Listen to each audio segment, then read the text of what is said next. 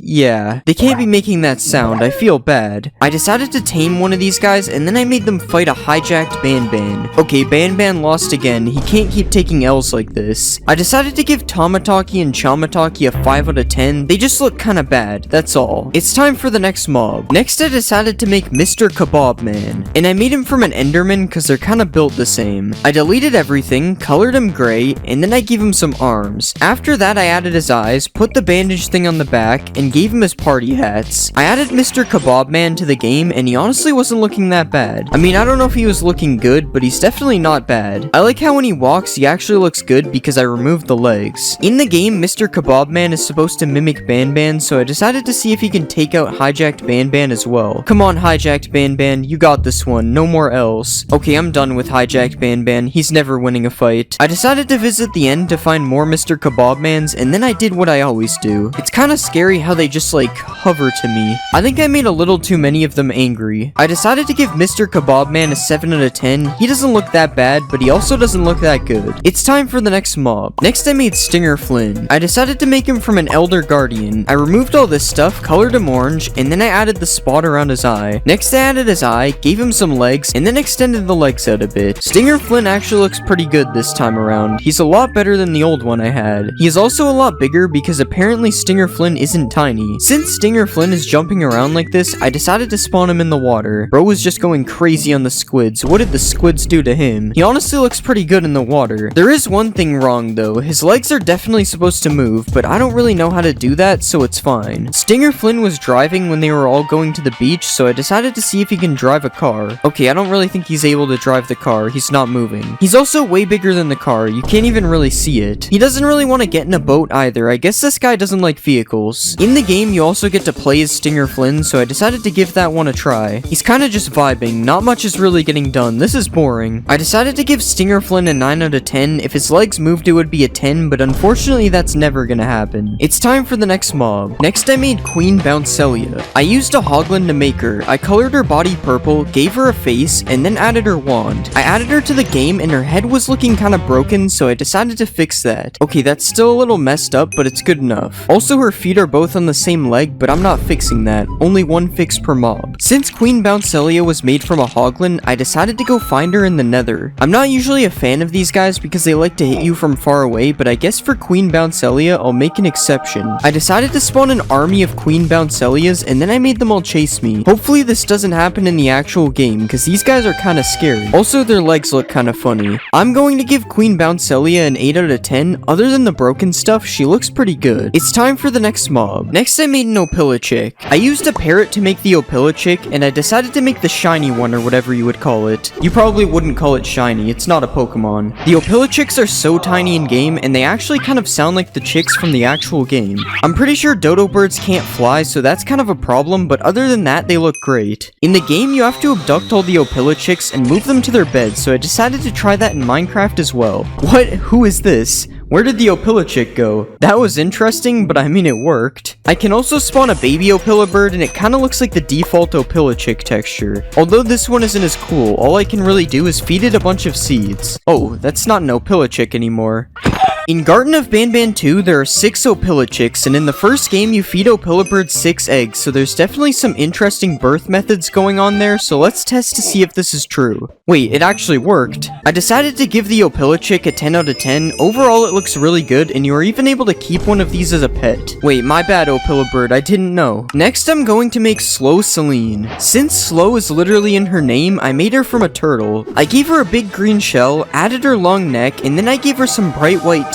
After that, I added her 2 large eyes, and I drew a swirl on each side of her shell. I think she turned out pretty good. The eyes and the mouth are really creepy, just like in the actual game. Let's see a baby Slow Celine. I like how it's just a really small version of the regular one. In the actual game, Slow Celine chases you down a hallway, so I decided to add that as well. Okay, this is actually kind of scary. She's just slowly approaching. She is also not looking away, so I guess I have to keep standing still. Because I made Slow Celine from a turtle, I can also put her in the water and she will be fine. Okay, she's not really that slow anymore. Imagine going to the beach and there was just a massive snail swimming around in the water. Probably happens in Florida. I decided to give Slow Celine a 9 out of 10. She looks really good in game, but she's kind of boring in general. It's time for the next mob. In the game, there are 7 different Fiddles crew members, so I made all of those next. I used a Strider to make them all, and first I made brown Fiddles. This is the actual color used in the game. I don't really know how this is brown. Next, I made Cyan Fiddles, and there is a giant version of him in the game, but I don't know how to make that, so instead I just made a giant stack of Cyan Fiddles. I'm sure the ones on the top are fine. Next, I made Emerald Fiddles, and this is him in game, and then I made Orange Fiddles. Orange Fiddles only has 1 tooth. I wonder what happened to the other one. Pink Fiddles has 2 teeth, and apparently he is dead in the game, so I'm just gonna have to. Next, I made Red Fiddles, and he is my favorite because his eyes just stay like this forever. Like, how is he able to see anything? Here's me riding a Red Fiddles as well. He honestly looks better than the actual Strider. The last Fiddles is Yellow Fiddles, who apparently has a pirate-like appearance because of his missing eye. So cause of this, I am kidnapping him in a boat. I'm going to give the Fiddles a 63 out of 10. There's 7 of them, so they get 7x the score. Next, I made Sheriff Toadster. I made him a frog because that's probably what he is. I changed the shape of his body, colored him the same color as the McDonald's villain, and made his weird shaped head. Next, I added his teeth, and I gave him his badge on his chest. Finally, I colored in his belly and gave him this little hat on top of his eye. I'm not gonna lie, he doesn't really look like he's smiling. Instead, he looks like the bully from Arthur. His arms are also completely broken. I'm pretty sure I attached them to his legs. Sheriff Toadster probably fights crime, so I'm going to steal an Opilichick in front of him and see what he does. He doesn't appear to be doing too much. He is jumping really high though. He definitely made it through police training. Maybe an army of Toadsters will stop me. I already knew they wouldn't. I don't know why I did this. Oh, I guess Sheriff Toadster is hungry. I'm going to give Sheriff Toadster a 7 out of 10. He looks kind of weird, honestly. It's time for the next mob. Next, I made Nabnab. I made Nabnab from a spider because he kind of looks like a spider. I gave him some long legs and arms, changed the shape of his body, and then I colored him fully blue. After that, I gave him some teeth, then I added his tongue, and finally I gave him 3 eyes. Okay, I don't think his legs are supposed to look like that. I fixed his legs, and then he looked a lot better in game. Well, I don't know about better, but putting him sideways actually makes him look scary. In the game, you get chased by Nabnab, so I decided to to try that in Minecraft. Yeah, this is definitely not something you want chasing you. It just looks so weird because in the actual game, he's on the roof and not on the ground. Nabnab is also supposed to have a birthday hat, and I didn't even notice, so we'll just pretend I added a hat. Also, if you can't tell, Nabnab is Banban spelt backwards, so because of that, you should eat Dirkbus. But I decided to get Sheriff Toadster to lock him up for good. He sure won't be escaping this jail, especially not through the vents. I decided to give Nabnab a 6 out of 10. He looks kinda cursed. I'm sorry, Nabnab, I meant 10, I swear. Next, I decided to make Zolphius. I don't know what Zolphius is, but he's big, so I made him from a ghast. Zolphius is just a circle with a face that looks like it was drawn by a 1-year-old, so I decided to do that. The only difference is I'm not 1 years old, I think. I added Zolphius to the game, and it kinda reminds me of when I made Ambush. They look very similar. I would have to say that Zolphius is scarier though. It's something about the amazing art skill required to make his face. I decided to visit the Nether to find a wild Zolphius. He kinda looks like a ping pong paddle, so let's see who will win a game of ping pong, me or Zolphius. I don't think he wanted to play. I wonder what it will look like if I fill the whole sky with Zolphiuses. Yeah, this is a pretty good Minecraft experience. I literally cannot hear anything. I'm going to give Zolphius an 8 out of 10. He's a big flying drawing. How bad could he be? It's time for the next mob. Next, I'm making Mini Josh. It is unknown if Mini Josh will be hostile, but I'm assuming he is, so I made him from a silverfish because they are small and hostile. I deleted all of these things, added his legs, made his body bigger, and then I gave him some arms. After that, I added his head, colored him fully green, and then I added his eyes. Mini Josh looks like he's sad, so I gave him a sad mouth, and then I added him to the game. I was surprised with how he looks in game. All this waddling looks pretty weird. Also, none of his body parts move, which makes him look pretty bad. I decided to spawn Mini Josh with Jumbo Josh, and what happened next was shocking. I'm just kidding, you probably expected this. Next, I spawned an army of Mini Joshes, and then I made them fight Jumbo Josh. This is like a Mr. Beast video, 100 kids versus 1 adult. Mini Joshes could actually win this one, there's a lot of them. Never mind, Jumbo Josh seems to be invincible. I decided to give Mini Josh a 5 out of 10, he's kinda missing a lot of things, like moving arms and legs. It's time for the next mob. You're probably wondering where Jumbo Josh came from. I used the Warden to make Jumbo Josh, and I gave him a big head, a creepy mouth, and then I added some green texture all around him. Jumbo Josh is massive in game, and he actually looks really good as the Warden. Jumbo Josh also tells kids to eat fruits and vegetables to become strong like him, but honestly, I wouldn't let him near your kids. I went to the deep dark to see Jumbo Josh emerge from the ground, and then I fed him some fruit and vegetables like he says. Unfortunately, Jumbo Josh didn't want to eat the food, and instead he wanted to eat me.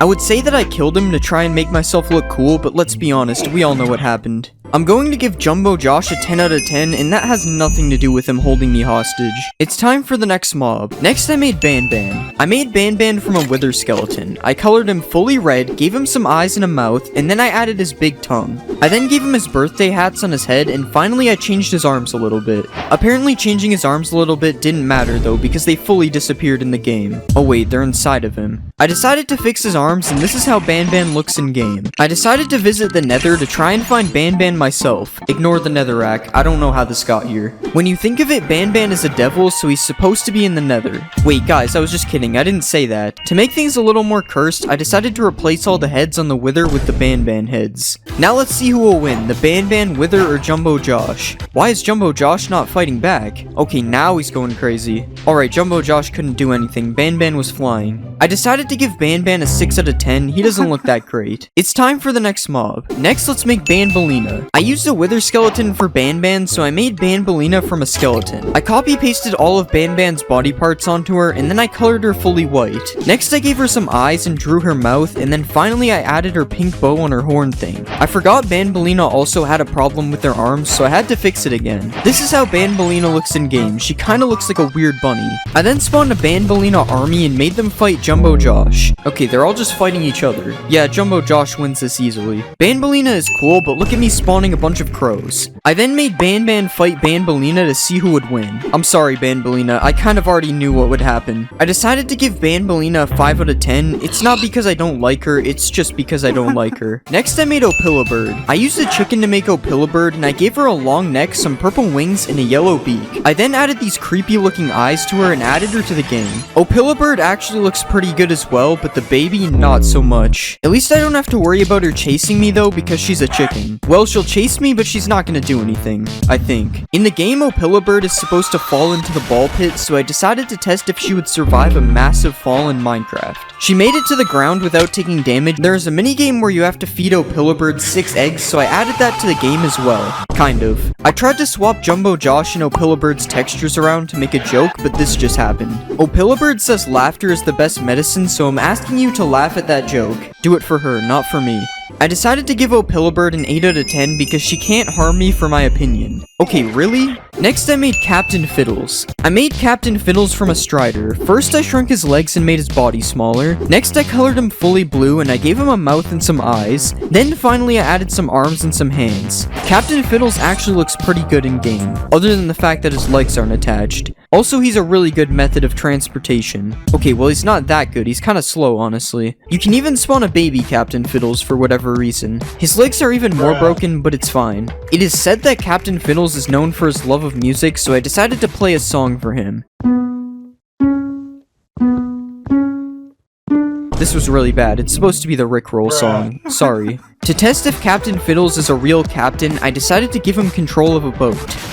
I'm going to give Captain Fiddles a 9 out of 10 because there isn't that much wrong with him. I added every monster from Rainbow Friends Chapter 2 to Minecraft. First I made Cyan, and I used a Ravager because they look exactly the same. I removed this stuff, colored her cyan, and gave her some eyes. I added Cyan to the game and she was actually looking pretty good. Oh wait, she's attacking all the villagers. I don't really want her to be doing that. That also made me notice that her legs look really bad when she's running, but other than that, she looks fine. She also has a really big shadow. That looks kind of funny. In the game, you get chased by Cyan, so I decided to see how that looks in Minecraft. Cyan is really fast in the actual game, and she's also pretty fast in Minecraft too, so that's pretty accurate. Okay, this is actually kind of scary. She looks really hungry. Oh wow, she also does a lot of damage. I can't let her hit me again. That would be bad. Since Cyan does so much damage, I decided to see if she can beat an iron golem in a fight. Okay, I don't even have to use the stick. They're already mad. Come on, Cyan. You can beat this guy easily. Okay, never mind. I was wrong. It looks like the iron golem can beat Cyan easily. Oh wait, why did she drop a saddle? That's kind of weird. I decided to give Cyan a 9 out of 10. She looks really good, and her chase in Minecraft is really accurate. It's time for the next mob. Next I made Yellow, and I decided to use a Hoglin to make him. I shrunk his whole body, colored him yellow, and gave him his propeller thing on his back. I added Yellow to the game, and I can't really tell if he looks good or bad. To be fair, Yellow is quite hard to make, so this honestly doesn't look that bad. He also has a big shadow just like Cyan. That's really weird. Since Hoglins can't live in the overworld, I decided to go to the Nether to find a wild yellow. Okay, here's a group of yellows that I definitely didn't spawn in. I found them naturally. Oh yeah, there's also a baby yellow, but I think something is wrong with him. Let me know in the comments if you can tell what's wrong with him. It's kind of hard to see. Since yellow is supposed to be able to fly, I decided to see if I can make yellow fly in Minecraft as well. Okay, now you might think hoglins can't fly, but there's actually a secret in Minecraft where if you look at the ground for 3 seconds and then look all the way up as fast as you can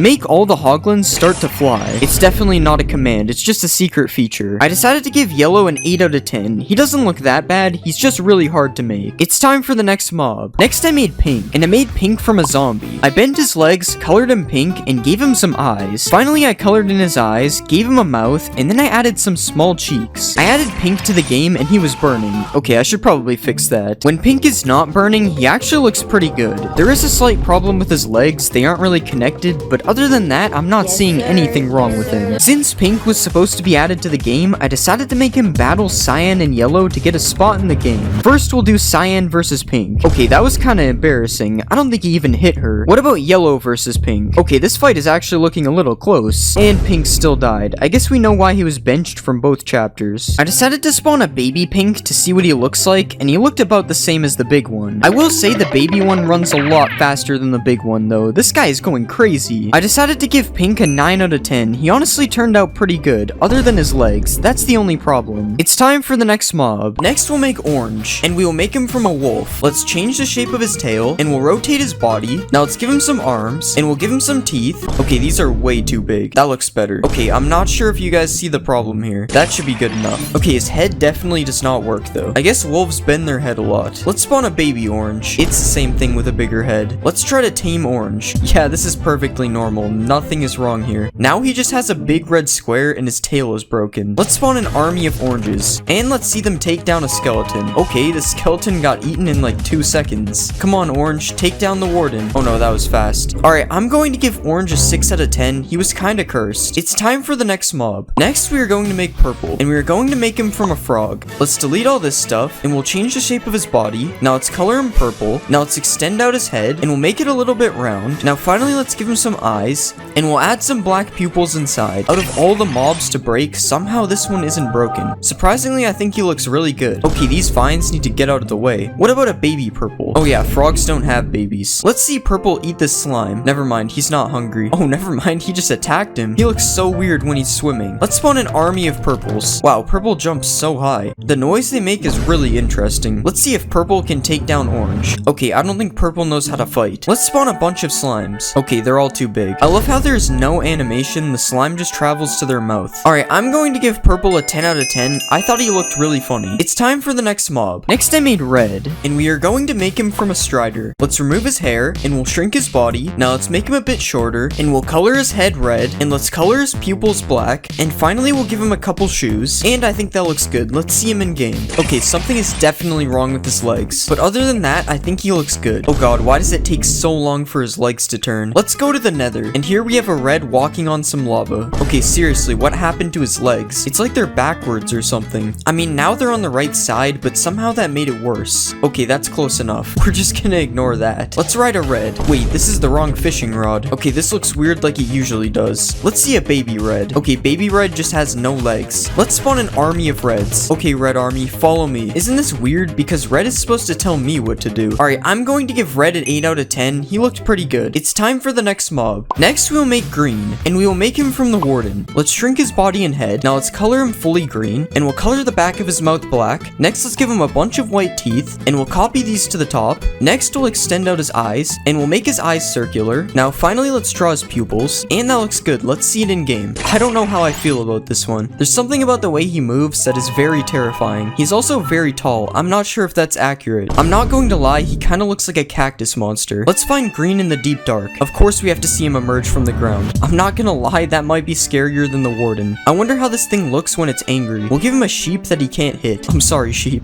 Okay, that wasn't that cool. Let's spawn an army of greens, and let's see if the Flash can beat them. Oh, he's running at him. Yeah, the Flash will not win that. I give the green rainbow friend a 10 out of 10. He's honestly scarier than the warden. It's time for the next mob. Next, we are going to make blue, and we are going to make him from an iron golem. Let's make his arms a bit smaller, and we'll do the same for his legs. Now let's change the shape of his body, and we'll color him fully blue. Now let's add his crown, and we'll color it yellow. Next, we'll add the spiky parts on top, and we'll add his eyes, and let's put the circle inside this one, and we'll add the X to the other one. Now let's draw his mouth, and we'll put the drool on the side, and I think that looks pretty good. Let's see it in game. That looks pretty good, I think. Let's see if blue can beat Gordon Ramsay easily. Let's see if blue can beat Thor and Gordon Ramsay. Still too easy. Let's see if blue can beat Sully. Yeah, blue literally had no chance. Let's spawn an army of blues. Oh no. Oh god, this is bad. I think I spawned a little too many. There's so many of them, they can't even move. Sully's not even fighting back. He knows he's doomed. Never mind. Wow, he actually almost beat them. Well, he almost beat like 3% of them. I'm going to give blue a 10 out of 10. I think he looks perfect. I added every fan-made Garten of Banban monster to Minecraft. First, I made Admiral Krusty, and I'm using a spider for him because crabs are kind of like spiders. I deleted these things, colored him red, and then I added his claws. I added Admiral Krusty to the game, and he was honestly looking pretty good. I think this is probably one of my best looking mobs I've made so far. This actually looks a lot like him. I'm pretty sure he's supposed to have boots on his back legs though, so that's not good. But other than that, he looks great. I decided to spawn an army of Admiral Krusties, and then I got them all to chase me. I don't know why, but this actually looks kind of scary, and I'm not just saying that. It's something about the way their legs move. These are probably just the crabs getting revenge for being locked in a tank at the grocery store. Since Admiral Krusty is a water mob, I decided to see if he can beat a guardian in a fight. Come on, Admiral Krusty, you're the king of the water. You got this. Okay, this fight is taking a really long time. What is going on? And after all that, he still didn't win. I guess Admiral Krusty isn't the king of the water. He lost to a regular guardian, not even an elder guardian. I decided to give Admiral Krusty a 10 out of 10. I really like how he looks. He's one of my favorite mobs so far. It's time for the next mob. Next, I made Mr. Grimm, and I used a warden to make him because I felt like it. I don't know why. I changed the shape of his body, colored him black, and added some ear things to the side of his head. Next, I gave him a mouth, added some eyes, and gave him teeth. Okay, I don't know why, but he looked really weird before, so I changed everything and now he looks a lot better. I added Mr. Grimm to the game and he actually looked kinda scary, but not in a good way. I don't know why, but this dude kinda looks like Santa. I think it's his mouth. It kinda looks like it's supposed to be a beard. I decided to go to the deep dark and then I made a Mr. Grimm emerge from the ground. Mr. Grimm is a magician, so it makes sense for him to do that. It's honestly a pretty good magic trick. I never even noticed this before, but his animations don't really fit him. It kinda looks broken. I decided to spawn an army of Mr. Grimms and then I did the usual. Oh no, they're angry. Why do these guys look so weird when they chase you? Like, look at their head. What is going on? Maybe I should have connected their head to the body, cause that looks really weird. I decided to give Mr. Grimm a 7 out of 10. I'm not really sure if he looks good or not. He looks kinda weird. It's time for the next mob. Next I decided to make Nighty Boo, and I used a phantom to make him because a bat is a little too small. I changed the shape of his body, colored him green, and then I added his ears. Next I added his hat, gave him some eyes, and then I made his other face on the bottom. I added Nighty Boo to the game, and I honestly can't really tell if he looks good or not. It's very hard to see his faces. Okay, I guess that looks pretty good. I'm not sure if he really matches the actual Nighty Boo though. I also don't know why he has these particles on his wings. I guess I'm not up to date on phantom lore. All I know about phantoms is that they're very annoying. Since phantoms like to fight, let's see if Nighty Boo can beat Admiral Krusty.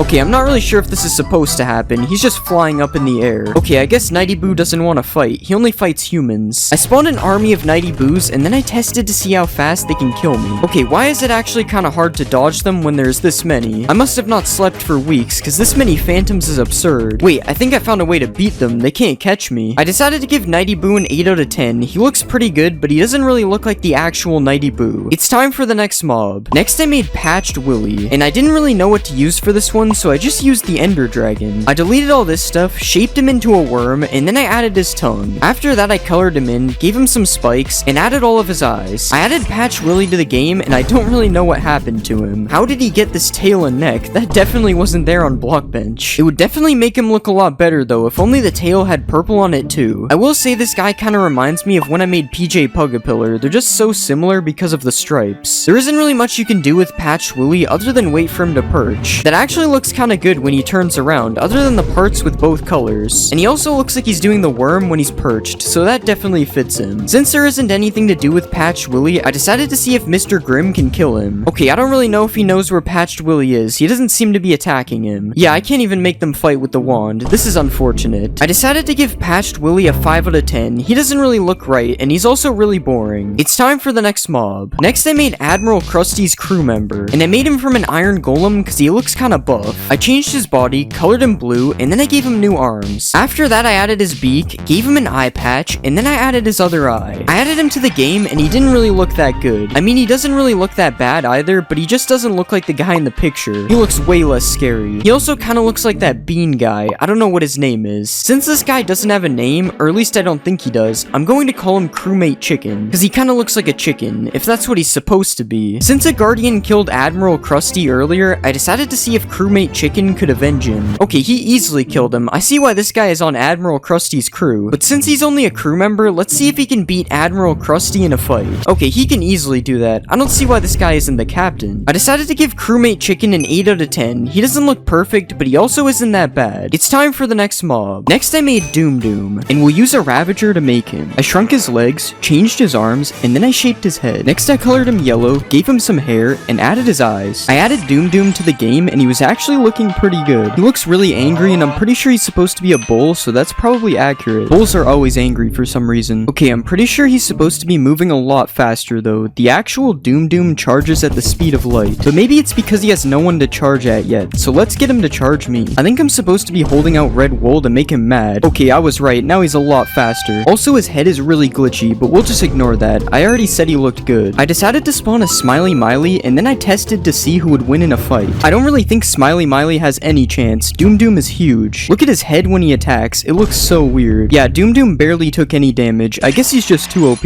I decided to give Doom Doom a 9 out of 10. I really liked how he turned out. He's a scary looking bull. It's time for the next mob. Next I made Hungry Tammy, and we'll make him from a wither. I removed all this stuff, shrunk his head, and then I colored him blue. Next I added his tongue, gave him some eyes, and added his arms. I added Hungry Tammy to the game, and he was actually looking pretty scary. He probably shouldn't be going on a rampage like this, but I guess it fits his character. Also, his legs shouldn't be floating. I'm pretty sure he's supposed to walk, but other than that list of things that are wrong, he actually looks pretty good. Oh wait, there's also another problem. Apparently his head isn't connected. Since Hungry Tammy Tammy is probably really hungry. It says it in his name. I decided to give him some food next. Okay, I don't think he wants to eat the food. What about in living form? Okay, that's much better. Now he's eating. I decided to spawn a Doom Doom, and then I made him fight Hungry Tammy to see who would win. Okay, this is probably the most unfair fight yet. Doom Doom has no way of attacking him. He's taking a lot of hits though. He seems pretty strong. Rip Doom Doom. But if you think of it, he is just a giant cow, so that's probably why he lost. I decided to give Hungry Tammy a 9 out of 10. He looks really good, but his legs shouldn't be floating. It's time for the next mob. Next I made Zolflina, and we already have Zolfius, so we're just gonna use this. I colored her pink, added some outlines on her eyes and mouth, and then I gave her a bow. I added Zolflina to the game, and she was honestly looking pretty good. It's kinda hard for her not to look good though. She's not really a hard monster to make. I will say that her eyes are a little messed up though. I don't remember it looking like this in Blockbench. Also, I don't know why every time I try to look at her, she looks away. It's really annoying. Since Hungry Tammy is in the screenshot with Zolflina, I decided to make them fight. Okay, I don't think Hungry Tammy is able to fight, and also Zolflina's fireballs do no damage, so this fight will literally go on forever. Or maybe they're just friends and it's supposed to be like this. I went to the nether to find a wild Zolflina, and she honestly looks a lot better in the nether. Her color seems to blend in a lot better here. And then I spawned an army of Zolflinas, and I made them attack me. I don't know why I do this every time. They're just bullying me at this point. I decided to give Zolflina an 8 out of 10. She looks how she's supposed to, but I don't know how much I like her. Next I made Smiley Miley, and I used an Enderman because she's really tall. I changed her body, colored her blue, and finally I gave her some eyes. Smiley Miley ended up looking really good in game. Well, her face is a little creepy, but I'm still calling it good. Oh, her legs also don't seem to be attached when she walks, but it's fine, she still looks good. Since I made her from an Enderman, I decided to look her in the eyes, and then this happened. Okay, I think there is something wrong with her head, but I can't really tell what. Oh wait, no, I'm sorry, please stop. I decided to go to the end to find some more Smiley Mileys, and then I obviously got them to chase me. When will I stop getting mobs to chase me? Probably never. I decided to give Smiley Miley an 8 out of 10. She looks good, but she was a little broken. It's time for the next mob. Next I made Sharky Klee, and I used a Warden to make him. First I changed his body, then I colored him black, and finally I added the fins on his head. I added Sharky Klee to the game, and he actually ended up looking pretty scary, which is good because I made him from a Warden. I decided to go to the Deep Dark to find Sharky Klee, and then I watched him emerge from the ground. I feel like this guy should be the actual Warden. He seems to fit the job perfectly. I spawned an army of Sharky Klees, and then I got them all to chase me. What a nice day to go for a swim. I hope there aren't any sharks out here. Wait, where did they go? Oh, there they are. I went too far. I probably should have stayed away though. This isn't looking good. I decided to give Sharky Klee a 10 out of 10. He honestly looks really good. It's time for the next mob. Next I made Slime Rancher, and I used a slime to make him because it's in his name. First I made him bigger, then I colored him a different green, and finally I gave him some eyes. I've never remade a slime before, so hopefully this works. Oh, it actually worked. I didn't expect that. And I didn't expect him to be this big. I think this is the biggest mob I've made yet. Oh, I guess we'll ignore the back here. I didn't realize that would happen. Mojang should change the real slimes to this guy. If he was in the game, I would never enter a super flat world again. I spawned an army of slime ranchers, and it was actually pretty cool because of the different sizes of slimes. I feel like the small one is the size I thought it would be. I also spawned a really big slime rancher, and this looks like something from a really bad horror movie. Pro is terrorizing the city. I decided to see if Slime Rancher could beat Smiley Miley because I honestly didn't know. Okay, it looks like Slime Rancher just doesn't attack. That's unfortunate. And the babies don't want to avenge him either. RIP.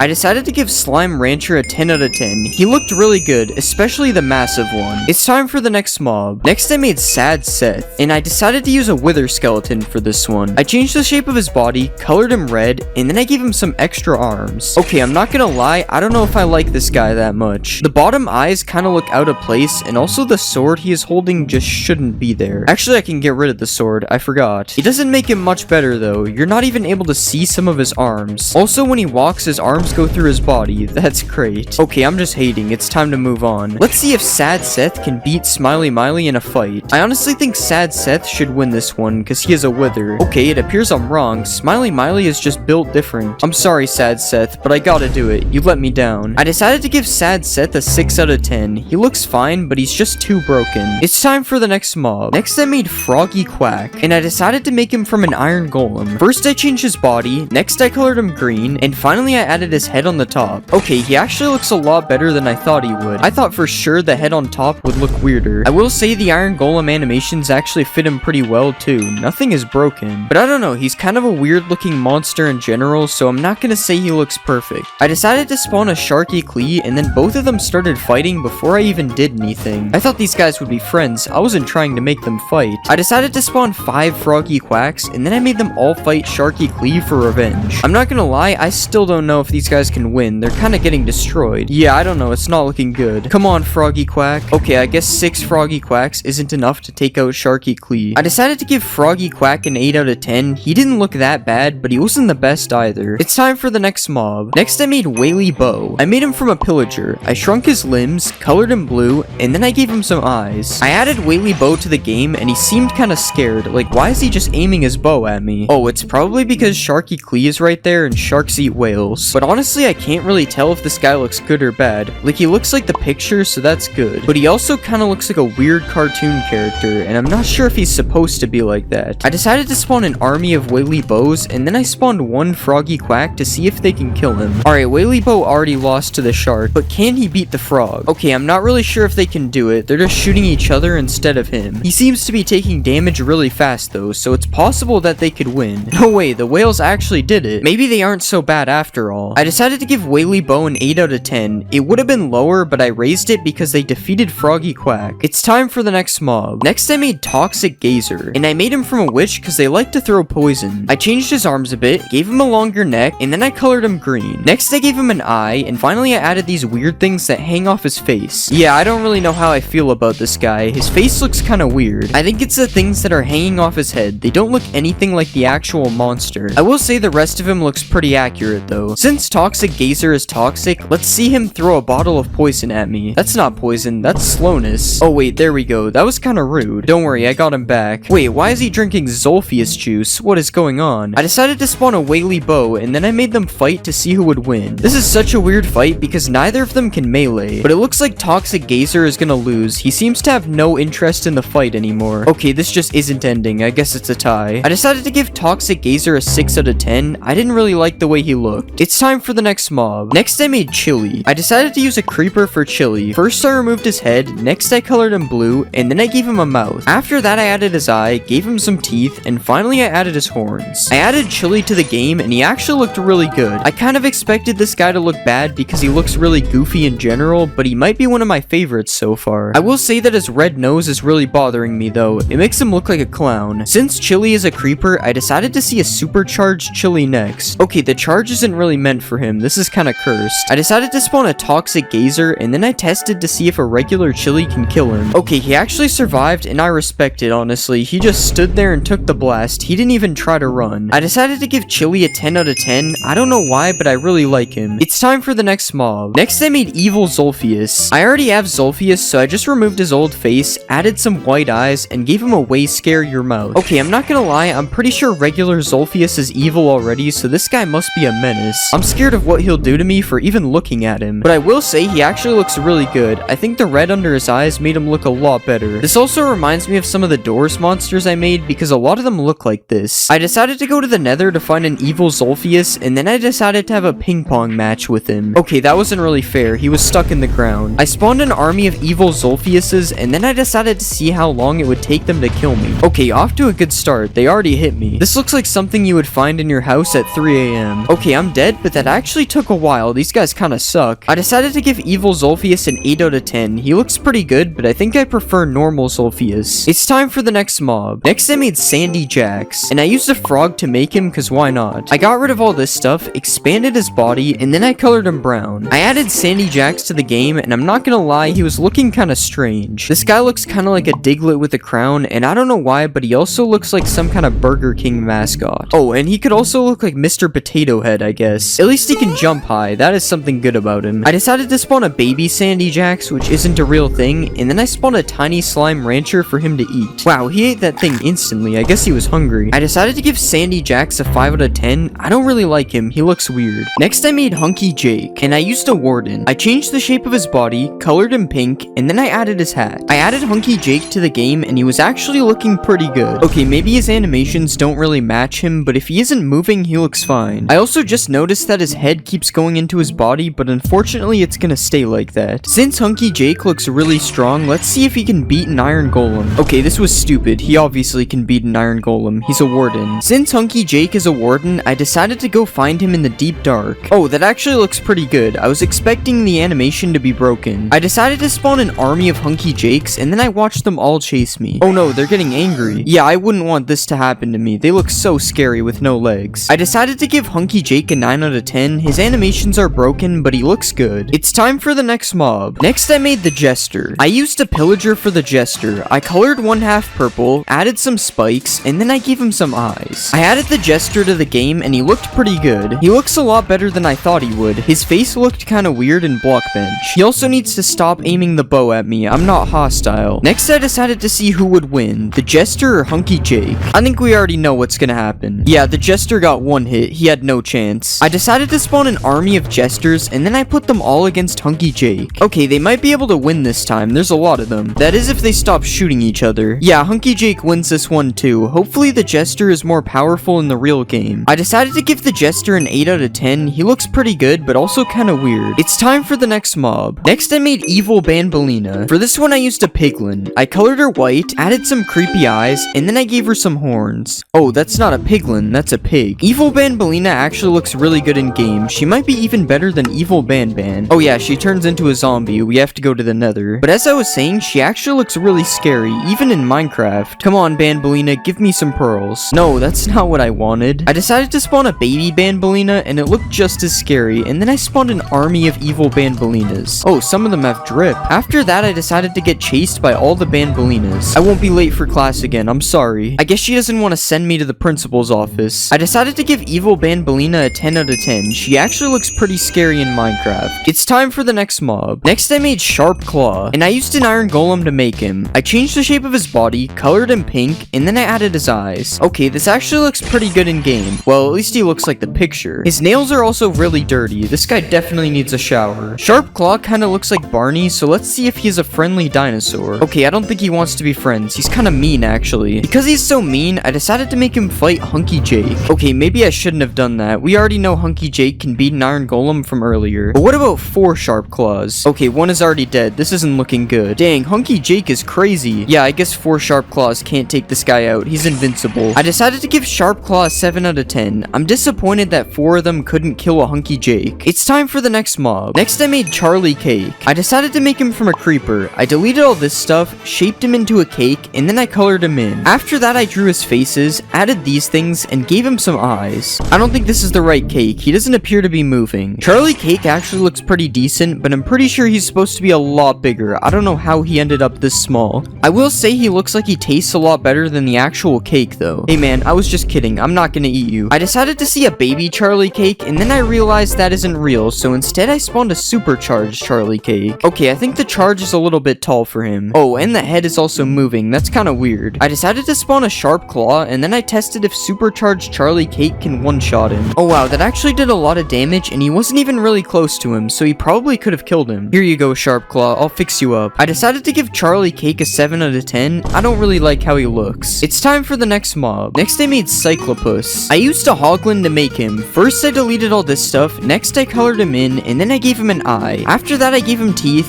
added his arms, and I put the collar around his arm. Cyclopus actually looks pretty good in game, but I'm not sure why he is shaking. Oh yeah, he turns into a zombie. That's why he's shaking. I went to the nether to go and find Cyclopus, and this is how he looks without the shake. I'm not gonna lie, he looks kind of like Stinky Joel from the last video, except he's red. This guy is walking a lot slower though, and he looks like he wants to eat me for dinner. What about a baby Cyclopus? Okay, this guy is way too small. I don't think he can even jump up 1 block. I decided to spawn an army of Cyclopses, and then I made them all chase me. I don't know why they're so much faster now that they want to kill me. This is unfair. Okay, I need to stop getting chased by things. This is like the 3rd time this video. Cyclopus and Evil Banbaleena are both nether mobs, so I decided to see who would win in a fight. Banbaleena has a bow. She should be able to win this one. Okay, never mind. Cyclopus actually won. I decided to give Cyclopus an 8 out of 10. He doesn't look that bad. It's time for the next mob. Next, I made Crabzilla. I made Crabzilla from a strider. I moved his legs, shaped his body, and then I colored him red. After that, I gave him some eyes and some claws. Okay, I'm pretty sure that's not what his legs are supposed to look like. I don't know how this always happens. I tried to fix his legs, legs, and this is what Crabzilla looked like in game. I'm not gonna lie, he looks pretty good other than when his body randomly turns without his legs. But stuff like that is normal around here, so he looks good. I spawned a baby Crabzilla and he looked about the same, except for his feet sinking into the ground. And then I decided to ride a Crabzilla. Okay, so I'm kind of sitting on his eyes, so I'm not sure if he can see. Yeah, there's definitely mobs that look good when you ride them, and this is not one of them. Also, I like how the baby is just following us around. That's kind of funny. I decided to give Crabzilla a 9 out of 10. He looks good, but his body is broken. It's time for the next mob. Next, I made Mr. Smitty. I used a Vindicator to make him. I shrunk his legs and arms, colored him pink, and then I shaped his head. Next, I gave him some nostrils, added his eyes, and then I put the orange things on his back. Okay, Mr. Smitty actually looks pretty good in game. I like how his arms are crossed like that. It makes him look cool. But other than that, I don't know. He looks kind of boring. Since Mr. Smitty is a Vindicator, I decided to see if he can beat Sharp Claw in a fight. These guys kind of look like relatives. I think Mr. Smitty is Sharp Claw's little brother. He fought him like his little brother too. He got destroyed. Since Mr. Smitty lost to Sharp Claw, I decided to feed him a villager to make him happy. I don't like him as much with the axe out. He looks kind of scary. RIP villager, Mr. Smitty was too fast. I decided to give Mr. Smitty a 6 out of 10. I'm not sure why, but I don't really like him. It's time for the next mob. Next, I made Remy. Remy is a dog, so I used a wolf. I colored him orange, shaped his mouth, and then I gave him some eyes. After that, I added his teeth, and finally I gave him some feet. I added Remy to the game, and he looked a little bit better than he did in Blockbench. I'm not gonna lie, he looked pretty bad in Blockbench though, so at least this is a little bit better. I wish I could say the same for the baby one though. Why is his head so big? Don't worry guys, nothing to see here. I decided to tame a Remy, and this is what he looks like when he's sitting down. I don't know why, but this reminds me of the dog from Mickey Mouse. Maybe he's supposed to be a scary version of him or something. To see if he really is scary, I decided to make him fight Evil Banbaleena. Okay, he can't be making those noises when he gets hit. I feel bad. Wow, he actually almost lost. That one was close. I'm going to give Remy a 7 out of 10. He doesn't look that bad, but he isn't really good either. It's time for the next mob. Next, I made Lazcat. I used a cat for this one, obviously. I moved his legs, colored him pink, and then I shaped his head. Next, I colored his mouth, gave him some eyes, and finally I gave him some teeth. Okay, this one is probably one of the worst mobs I've made, but it also looks pretty good for what it is. Like, I can't really see how I could have made this better. He just looks bad in general. What about a baby Lazcat? Okay, this is just too small. It kind of looks like a mouse. I decided to tame a Lazcat, and this is what he looks like when he is sitting down. Okay, I think there's something wrong with his front legs. They aren't really connected anymore. Since Lazcat is a cat and Remy is a dog, I decided to see which one of them will win in a fight. Okay, I guess dogs are stronger than cats. This settles it. I decided to give Lazcat a 6 out of 10. He looks worse than Remy. Next, I made Fairy Aruru, and I know she's gonna be in the actual game, but I'm still making her. I colored her body purple, gave her a face, and then added her wand. I added her to the game, and her head was looking kind of broken, so I decided to fix that. Okay, that's still a little messed up, but it's good enough. Also, her feet are both on the same leg, but I'm not fixing that. Only one fix per mob. Oh yeah, I forgot that happens. Since Fairy Aruru was made from a hoglin, I decided to go find her in the nether. I'm not usually a fan of these guys because they like to hit you from far away, but I guess for Fairy Aruru, I'll make an exception. Since Banban is also a nether mob, I decided to see who would win, Banban or Fairy Aruru. Dang, Banban's going in. Wait, Banban actually won that. I thought Fairy Aruru was gonna win, not gonna lie. I decided to spawn an army of fairies, and then I made them all chase me. Hopefully this doesn't happen in the actual game, because these guys are kind of scary. Also, their legs look kind of funny. I'm going to give Fairy Aruru an 8 out of 10. Other than the broken stuff, she looks pretty good. It's time for the next mob. Next, I made Tall Victor. I used an Enderman for Tall Victor because he's tall. I colored him fully green, added these things on the bottom, and then I gave him an eye. After that, I added his goofy mouth, gave him a broccoli head, and fixed his arms a little bit. I added Tall Victor to the game, and he actually ended up looking pretty good. He looks kind of funny when he walks though. I don't really think it's supposed to look like that. Since Tall Victor is supposed to be a vegetable, it only makes sense to make him fight Jumbo Josh. Okay, yeah, Victor had no chance. Jumbo Josh eats too many vegetables. I went to the end to find more Tall Victors, and then I got them all to chase me. I don't even know if this is scary. His face looks kind of goofy.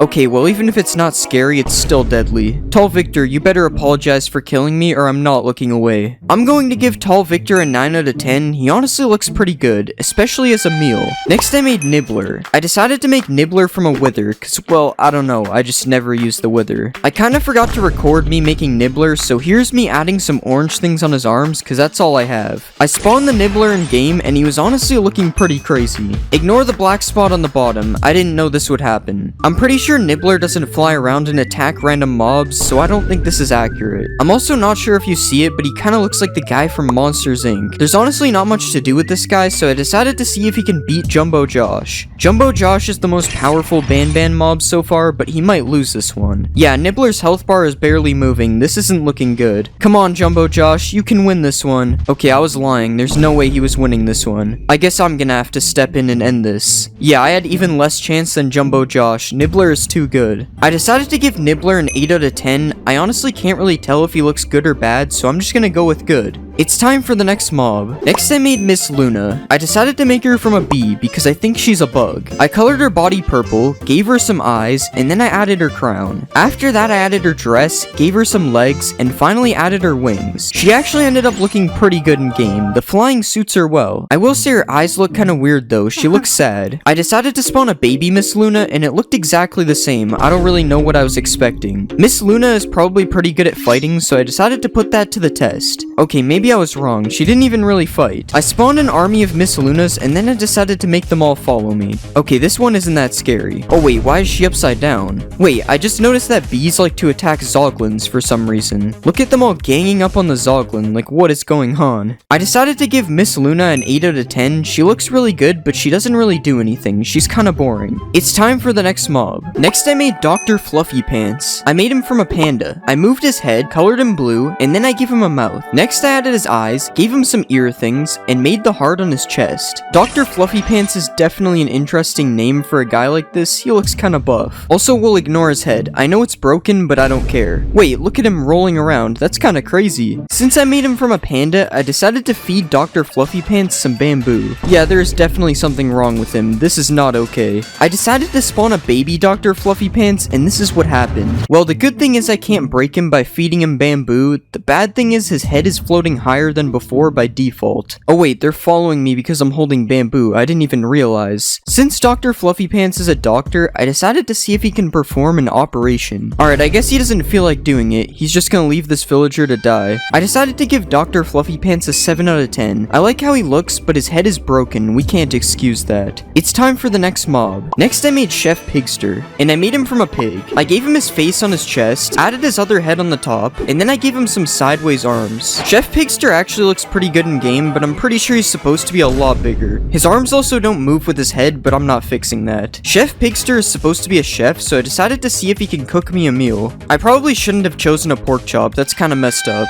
After that, I decided to spawn a baby Chef Pigster. I kinda forgot that all the baby pigs have this weird thing with their head. Also, there's an eye on his back, not sure how I didn't notice that. I spawned an army of Chef Pigsters, and then I made them all follow me. Yeah, this definitely isn't scary at all. I decided to give Chef Pigster an 8 out of 10. His bottom head looks really good. Not the top head though, I don't know what this is.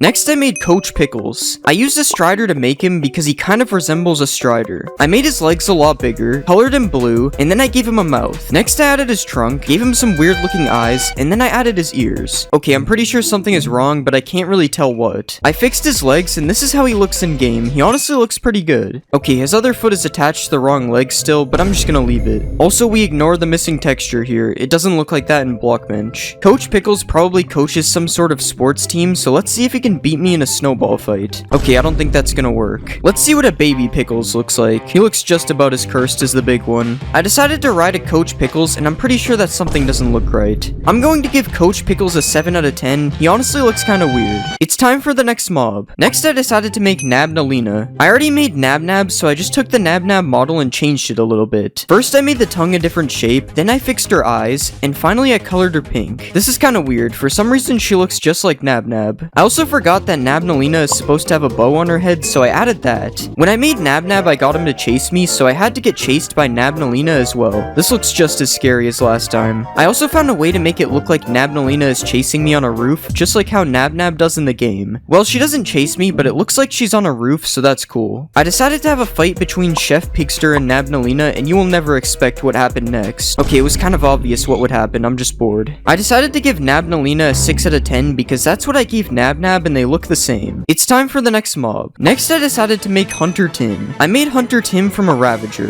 First I made his head bigger, then I colored him purple, and I added some hair to his head. I also gave him a big wide mouth, added his eyes, and gave him a couple of arms and feet. Hunter Tim looks kinda strange in game, but at least nothing is broken this time, I think. Since Hunter Tim is a Ravager, let's see him take on a villager. Wow, he's fast. His head looks kinda weird when he attacks, but that's fine. Also, I'm pretty sure hunters aren't supposed to kill villagers, they're supposed to kill animals to feed the villagers. But I guess Hunter Tim is just built different. To see if he really is built different, I decided to challenge him to a fight. Yeah, I had zero chance, I can't even tell where I was supposed to be hitting. I decided to spawn an army of Hunter Tims, and then I made them fight a warden. The warden seems to be killing a lot of them, but they might actually win this. Dang, the Hunter Tims actually won. I mean, it was a 10v1, so it's not really an accomplishment, but I'm still surprised. I'm going to give Hunter Tim an 8 out of 10, he doesn't look that bad. It's time for the next mob. For the next mob, I made Stinky Joel. I used an iron golem to make him. I shaped his body, colored him green, and then I added these teeth things. After that, I gave him some eyes, colored his legs, and then I rotated his arms a bit. I don't think I even have to say something is broken, because you already know it is. I fixed his arms, which took a while, because I somehow put both arms on the wrong side, and this is how Stinky Joel looks in game. He kinda stinks. I'm just kidding, he doesn't actually look that bad. I decided to see who would win in a fight, Stinky Joel or Hunter Tim.